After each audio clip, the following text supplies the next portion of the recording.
প্রকল্প উপস্থাপন প্রথম স্থান অধিকার করেছে জুনিয়র গ্রুপের 6ষ্ঠ থেকে 10ম শ্রেণীর মধ্যে শরীফাবাদ স্কুল অ্যান্ড কলেজ। উপস্থাপিত প্রকল্পের নাম ছিল সংঘ টেকনোলজি অ্যান্ড ফ্লোরোসফট। কোন গ্রুপ এটা? Junior group. এই যে জুনিয়র গ্রুপ এটা। Junior group Sharifabad school and college.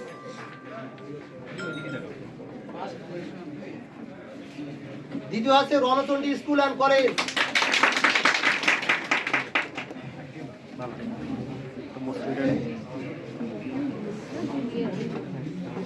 Ranchandi school and college.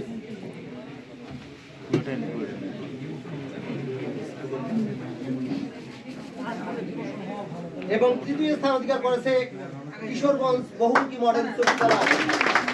তাদের প্রকল্প ছিল যানবাহনের ধোঁয়া বিশুদ্ধকরণ ও প্লাস্টিক বর্জ্য থেকে বিদ্যুৎ উৎপাদন এবং পুনর্ব্যবহারযোগ্য কার্বন সংগ্রহ। এরপরে সিনিয়র গ্রুপ কলেজ শাখা। জুনিয়র গ্রুপ আসেনি এখন। তৃতীয় স্থান হচ্ছে কিশোরগঞ্জ বহুমুখী মডেল উচ্চ বিদ্যালয়। একটু দ্রুত। এরপরে সিনিয়র গ্রুপ কলেজ শাখা প্রথম স্থান অধিকার করেছে সিনিয়র গ্রুপের রণচণ্ডী স্কুল অ্যান্ড কলেজ। উপস্থাপিত প্রকল্পের নাম স্মার্ট রেলওয়ে এবং এনার্জি ইফিসিয়েন্ট স্মার্ট সিটি।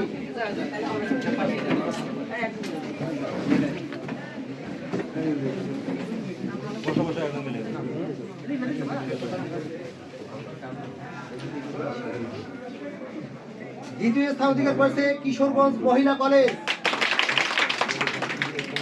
উপস্থাপিত প্রকল্পের নাম রান্নায় গ্যাসের খরচ কয়েক গুণ কমিয়ে দেওয়ার পদ্ধতি, মরিচ কাটার মেশিন এবং স্বল্প খরচে সৌর বিদ্যুতের মাধ্যমে সেচ প্রকল্প উপস্থাপন। দ্বিতীয় কিশোরগঞ্জ মহিলা কলেজ।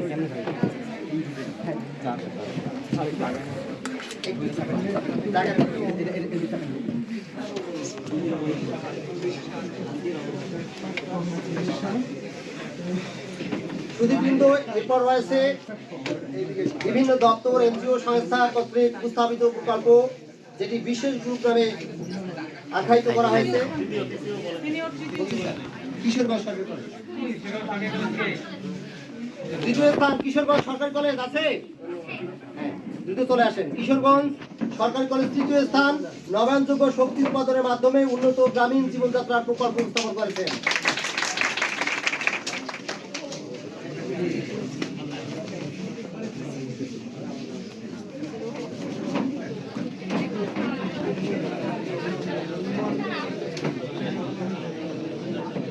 সিনিয়র গ্রুপের তৃতীয় স্থান কিশোরগঞ্জ সরকারি কলেজ।